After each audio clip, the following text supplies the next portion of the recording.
It's an early Sunday morning in Veterans Park, Otisville, upstate New York. At a time of year when the trees are still green, but the mornings are starting to have a slight chill in the air, people of various ages, ethnicities, and backgrounds slowly begin to fill up the otherwise empty park. They move quietly into a circle. With their eyes closed, perform graceful, slow movements following meditation music from a loudspeaker placed in the middle.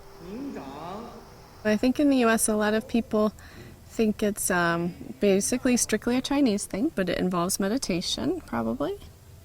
Some persecuted group, and maybe you have to wear a yellow t-shirt to do it. For the last 20 years, you've heard journalists talking about them on the TV and radio. You've seen them holding rallies and peace protests around the world. They are practitioners of Falun Gong. In the 90s, Falun Gong grew rapidly and was celebrated throughout China. By 1999, 100 million Chinese practiced, but for the past 21 years, the Chinese Communist Party, or CCP, has tried everything in its power to eliminate it. You know, the regime has spent billions and billions year after year trying to keep the lid on the Falun Gong issue. Only now, recently with the pandemic, have people seen the mask come off. Media in the West have done little to expose these crimes against humanity, so Falun Gong practitioners inside and outside of China have mobilized to tell the world the truth. Who are these people? What motivates them? And how might their struggle to expose the CCP have far-reaching implications for all of us?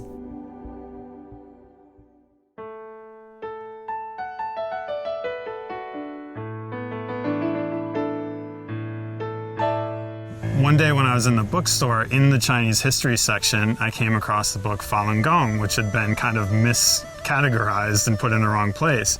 So when I picked up the book and I started looking through it, I was like, wow, this looks like what I'm looking for, actually. It's that energy-related practice rather than martial arts.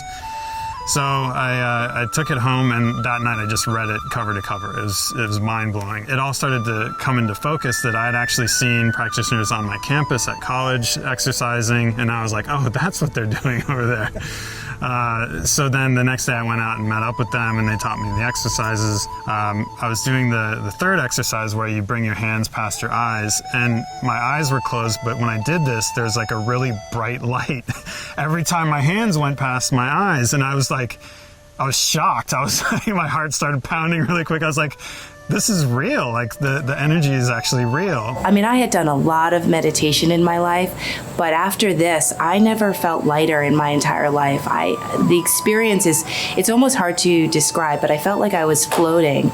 And I remember walking away from the park I was living in New York City at the time, back to the subway, and the whole time, I just felt like my feet were barely touching the ground. I just was floating.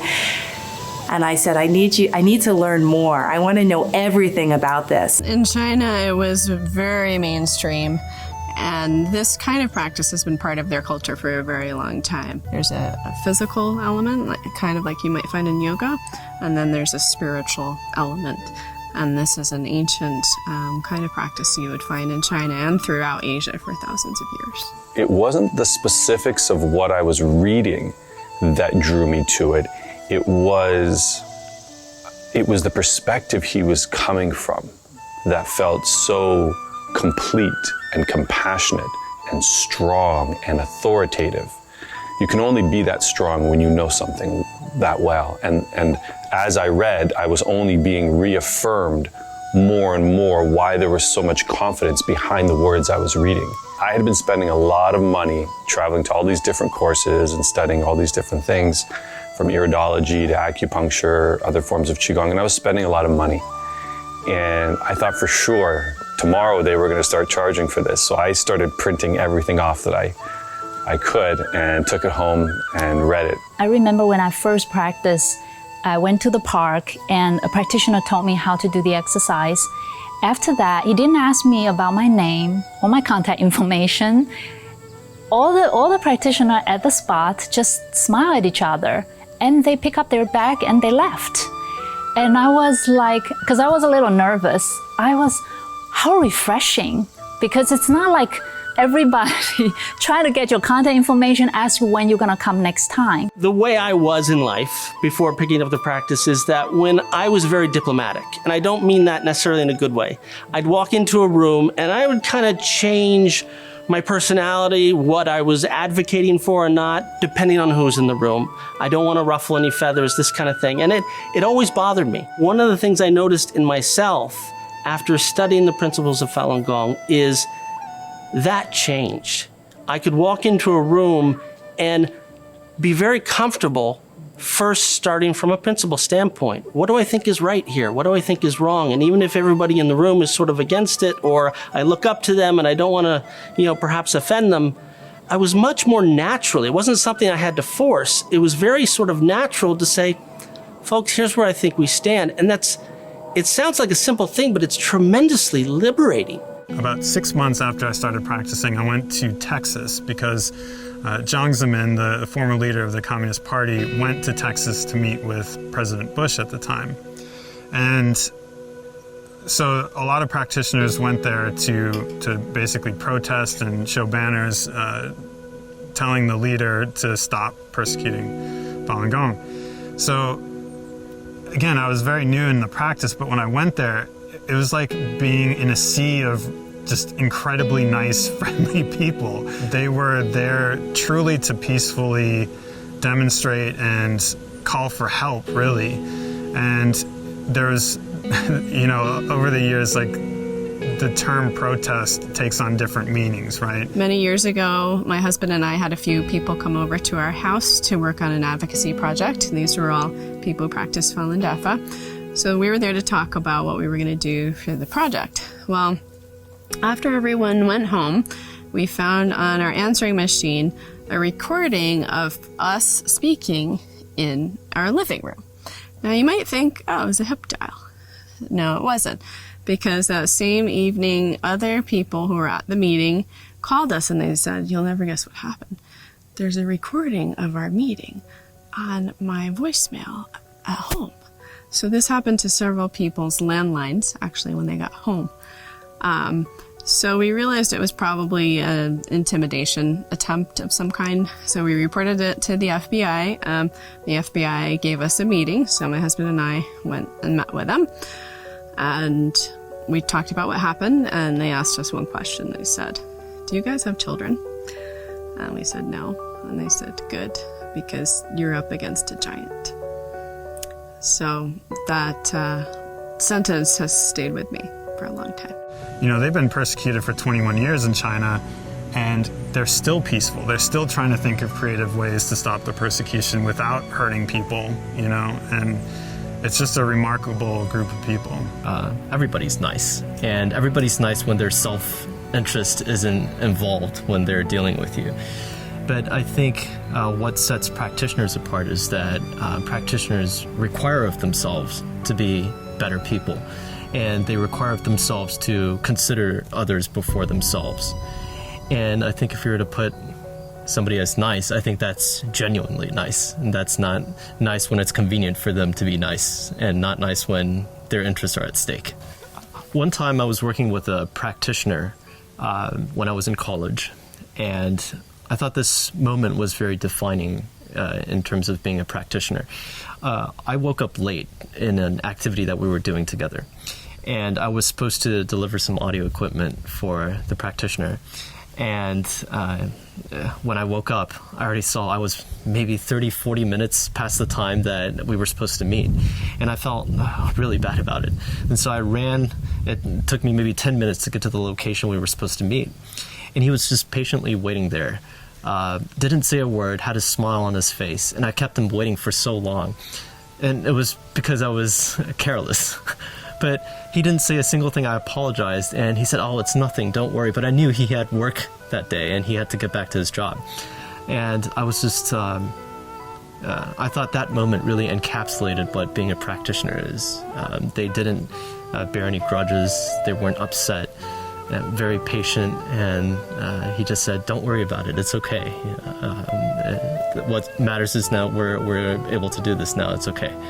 And so, from our perspective, the Falun Gong community, one of the principles we believe in is karma. Everything you do comes back to you. You do something horrible is going to come back to you. You do something good comes back to you. Think about what it takes to have a prison guard.